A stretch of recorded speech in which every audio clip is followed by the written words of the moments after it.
নমস্কার বন্ধুরা, তপতির ঘরকন্না নতুন একটি ব্লগে আপনাদের সকলকে স্বাগত জানাই। আপনারা কেমন আছেন?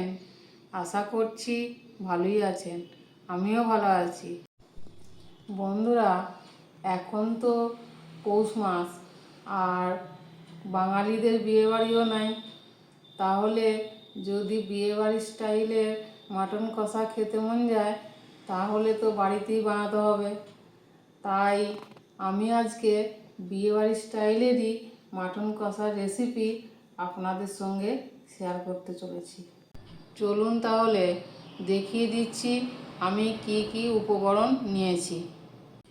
এখানে আমি 500 গ্রাম খাসির মাংস নিয়েছি, আর এখানে আছে সব রকম গোটা গরম মশলা, তেজপাতা, শুকনো লঙ্কা, বড় এলাচ, ছোট এলাচ, লবঙ্গ, জায়ফল, জয়িত্রী সব আছে এখানে। 1 চামচের মতো পেঁয়াজ বাটা নিয়েছি, আর 1.5 চামচের মতো আদা রসুন বাটা। আর এখানে 2টি বড় সাইজের পেঁয়াজ কুচিয়ে দিয়েছি। কিছুটা সর্ষের তেল নিয়েছি, আর কাশ্মীরি লঙ্কার গুঁড়ো নিয়েছি 1 চামচ, হলুদ গুঁড়ো নিয়েছি, এখানে লবণ আছে স্বাদ মতো দিয়ে দিতে হবে, ধনে জিরে গুঁড়ো আছে 1.5 চামচ, আর শুকনো লঙ্কার গুঁড়ো আছে 1 চামচ। এবার মাংসটাকে আমি ম্যারিনেট করে নেব। মাংসতে প্রথমে আমি 1/2 চামচ হলুদের গুঁড়ো দিয়ে দিচ্ছি, আর 1/2 চামচের মতো লবণও দিয়ে দিচ্ছি। 2 চামচের মতো সর্ষের তেলও দিয়ে দেবো আমি। দেখুন আপনাদের দেখাচ্ছি। ম্যারিনেট করার সময় খুব বেশি তেল দেওয়ার দরকার নাই, 2 চামচ দিলেই হবে। এবার লবণ, হলুদ আর সর্ষের তেল দিয়ে মাংসটাকে ভালো করে দেখুন হাত দিয়ে মাখিয়ে নিচ্ছি আমি। মাংসটা নিয়ে আসার পর আমি 3-4 বার ধরে ভালো করে ধুয়ে পরিষ্কার করেই নিয়েছি। বেশ কিছুক্ষণ ধরে হাত দিয়ে আমি এইভাবে লবণ, হলুদ আর তেল দিয়ে মাংসটা মাখিয়ে নিয়েছি। দেখুন আপনাদের দেখাচ্ছি। এবার আমি এই মাংসটাকে ঢাকা দিয়ে বেশ কিছুক্ষণ রেখেও দেব। যত বেশিক্ষণ ম্যারিনেট করে রাখা হবে, তত মাংসটা রান্নার স্বাদ কিন্তু খুব ভালো হবে। এবার দেখুন মাখানো হয়েও গেছে। এবার ঢাকা দিয়ে আমি রেখে দেব কিছুক্ষণ। এবার গ্যাসে একটা কড়াই বসিয়েছি, দিয়ে আমি একটা মশলা তৈরি করে নেব। কড়াইয়ে প্রথমে আমি 2টি শুকনো লঙ্কা দিয়ে দিচ্ছি, আর একটা তেজপাতাও দিয়ে দিচ্ছি। এবার কিছু গরম মশলা, সেগুলোও কিন্তু এই কড়াইতেই দিয়ে দিচ্ছি। দেখুন আপনাদের দেখাচ্ছি। 4টে ছোট এলাচ, জয়িত্রী, জায়ফল, স্টার অ্যানিস আছে, বড় এলাচ আছে, লবঙ্গ আছে, 2 টুকরো দারচিনি আছে। এবার এর মধ্যে 1/2 চামচের থেকে একটু কম লবণ দিয়ে দিচ্ছি।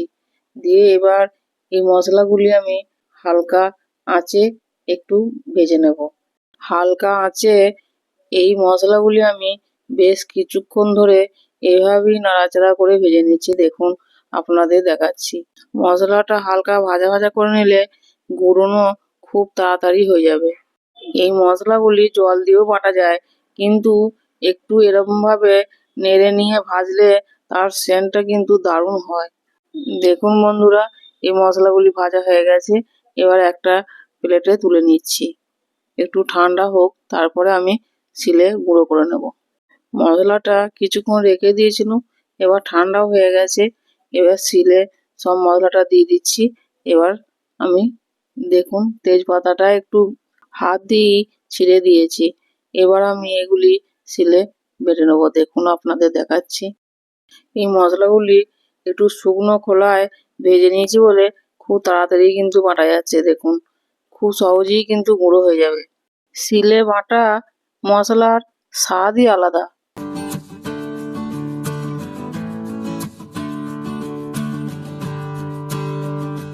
দেখুন বন্ধুরা, আমার কিন্তু সব মশলাটাই গুঁড়ো করা হয়ে গেছে। এবার একটা পাত্রে তুলে নেব আমি। বাড়িতেই যদি এইভাবে কোনো মশলা তৈরি করে যে কোনো রান্নায় দেওয়া যায় তো তার স্বাদ খুব ভালো হয়। আমি কিন্তু এরকম অনেক কিছু মশলাই বাড়িতে বানিয়ে রেখে দিয়েছি। এই মশলাটা যে কোনো নিরামিষ তরকারিতেও দিতে পারবেন, আবার মাংসতেও দিতে পারবেন। দেখুন, এবার একটা গ্যাসে কড়াই বসিয়ে পরিমাণ মতো সর্ষের তেল দিচ্ছি। গ্যাস কিন্তু আমি আগেই জ্বালিয়ে দিয়েছি। দেখুন, তেল গরম হতে শুরু করে দিয়েছে। এবার তেলের মধ্যে একটা তেজপাতা ছেড়ে দু টুকরো করে দিয়ে দিচ্ছি, আর দুটো এলাচ মুখটা ফাটিয়ে নিয়ে দিয়ে দিচ্ছি, 4 টুকরো দারচিনি দিয়ে দিচ্ছি। এই সময় গ্যাসের আঁচটা কিন্তু একদম লো টু মিডিয়ামই আছে। দেখুন, দেখি বুঝতে পারছেন, বেশি হাই করে দিলে ফোড়ন পুড়ে যাবে, একদম ধোঁয়া উড়ে যাবে। সেই জন্যই লো টু মিডিয়ামে রেখেছি। দিয়ে এবার খুন্তি দিয়ে দেখুন একটু নাড়াচাড়াও করে নিচ্ছি। 500 গ্রাম মাংসের জন্য খুব অল্পই আমি তেল দিয়েছি এখানে। দেখুন, ফোড়নটা ভাজা ভাজা হয়ে গেছে। এবার দুটো মিডিয়াম সাইজের পেঁয়াজ আমি কুচিয়ে রেখেছিলাম, সেটা এই তেলের মধ্যে দিয়ে দিচ্ছি। দিয়ে একটু নাড়াচাড়া করে ভেজে নিচ্ছি।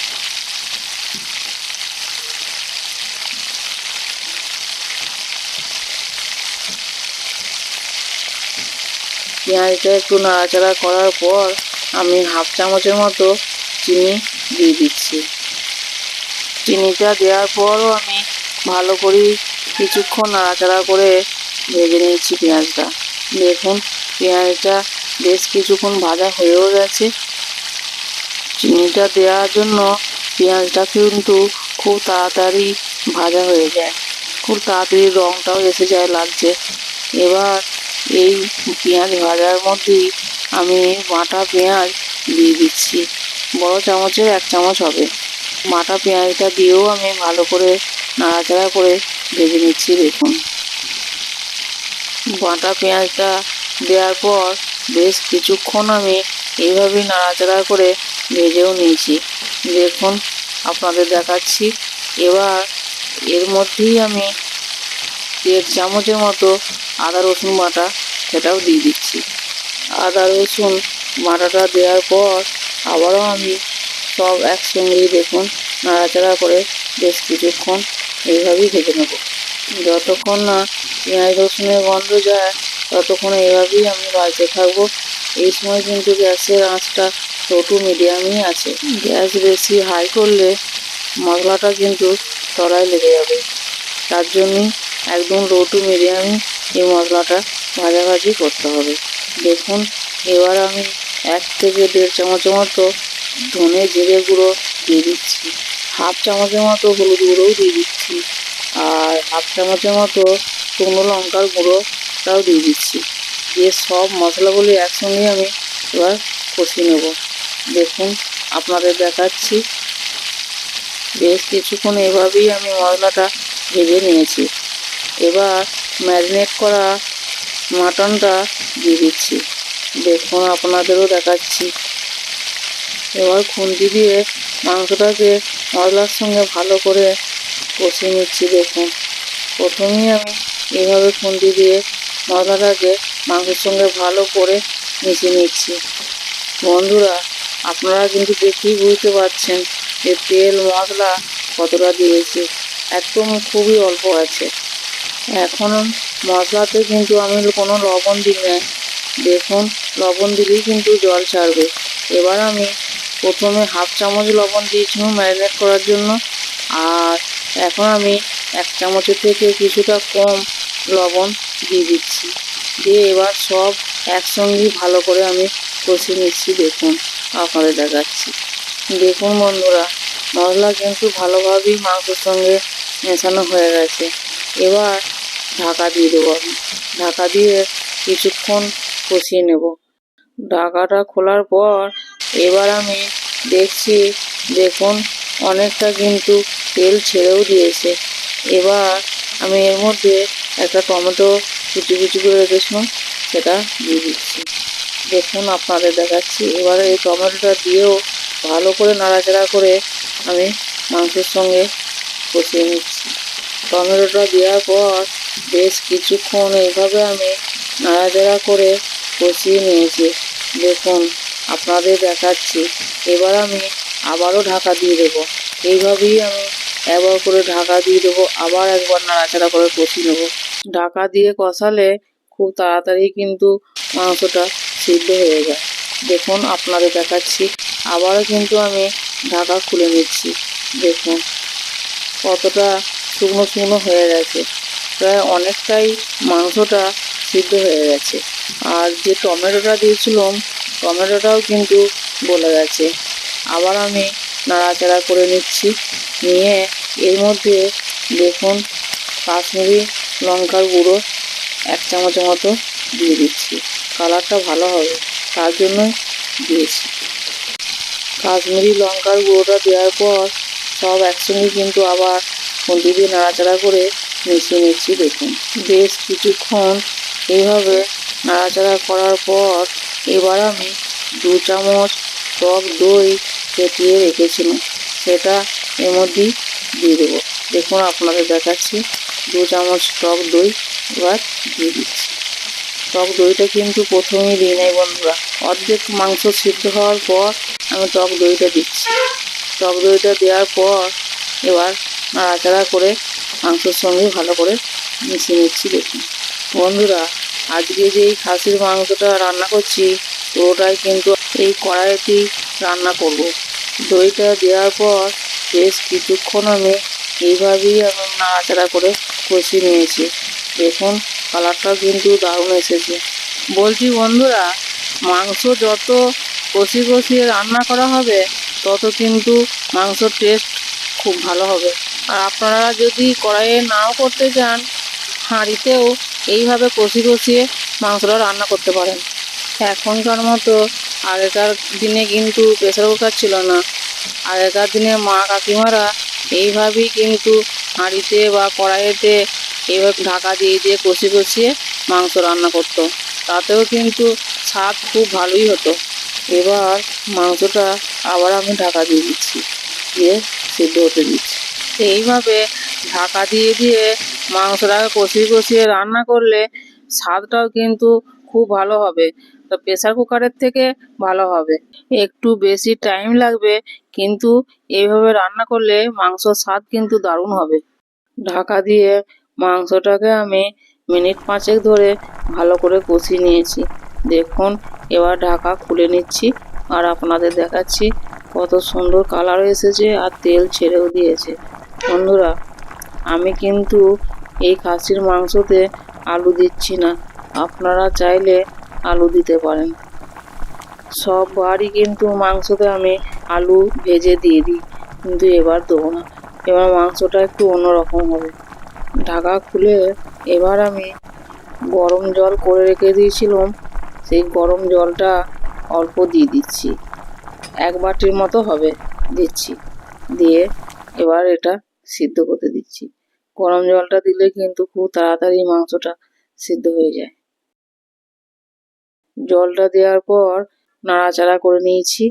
এবার এটাকে আবার ঢাকা দিয়ে দেবো, দিয়ে সিদ্ধ হতে দেবো। জলটা দেওয়ার পর মিনিট 15 মতো আমি ভালো করে ঢাকা দিয়ে সিদ্ধ করে নিয়েছি। দেখুন অনেকটা জলও কমে গেছে। এবার একটু নাড়াচাড়া করে নিচ্ছি, দেখে নিচ্ছি যে মাংসটা সিদ্ধ হয়েছে নাকি। তা আমি আর একটু জলটা মেরে দেবো, তার জন্যই আবার একটু নাড়াচাড়া করে ঢাকা দিয়ে দিচ্ছি। আমি যেরকম খাসির মাংসটা রান্না করতে চাইছি, খুব ঝোলও হবে না, আবার খুব কষা কষাও হবে না, হালকা একটু রস থাকবে, সেরকম করবো আর কি। বন্ধুরা, ঢাকা খুলে কিন্তু আবার আমি নাড়াচাড়া করে নিচ্ছি। আর দেখুন মাংসের কালারটা একবার দেখুন কীরকম এসেছে। তেল মশলা খুব অল্প, কিন্তু মাংসর স্বাদ কিন্তু সেই রকমই হবে বন্ধুরা।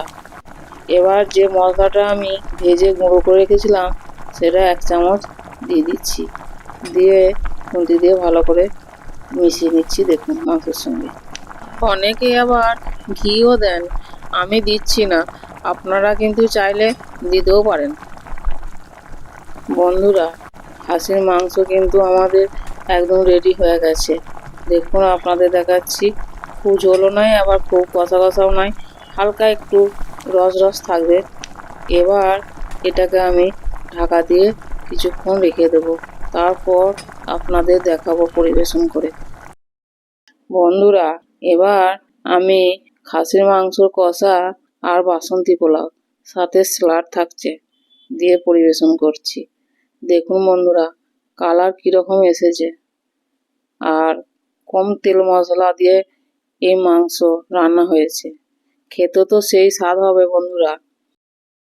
আর অনুষ্ঠান বাড়ির মতো যদি বাসন্তী পোলাও আর খাসির মাংস খেতে চান, তাহলে তো এই রেসিপিটা অবশ্যই দেখতে হবে আর বাড়িতেই বানিয়ে ফেলতে হবে। দেখুন বন্ধুরা, আমি কিন্তু এই বাসন্তী পোলাও আর খাসির মাংসর কষা নিয়ে নিয়েছি। এবার আমি খেতে শুরু করব, খেয়ে বলবো আপনাদের যে কীরকম টেস্ট হয়েছে।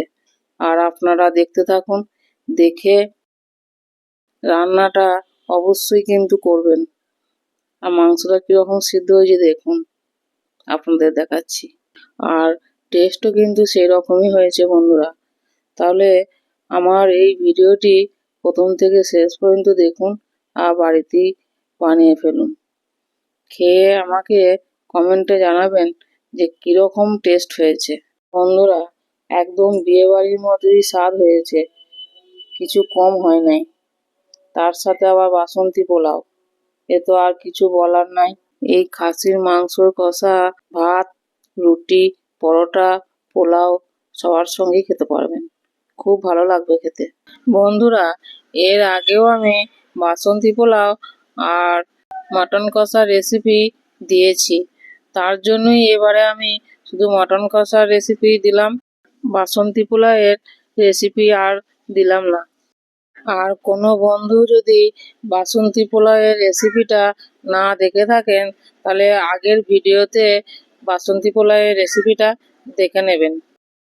বন্ধুরা, আপনারা তো দেখলেন আমি কিন্তু বেশি তেল মশলাও দিই নাই, যেসব জিনিস দিয়েছি সেগুলি কিন্তু সব রান্নাঘরেই থাকে। আর কেবলমাত্র ওই সিক্রেট মশলাটি দেওয়ার জন্য এই মাটনের টেস্টটা কিন্তু দারুণ হয়েছে, একদম মুখে লেগে থাকার মতো টেস্ট। বন্ধুরা, একবার হলেও বাড়িতে বানিয়ে দেখবেন।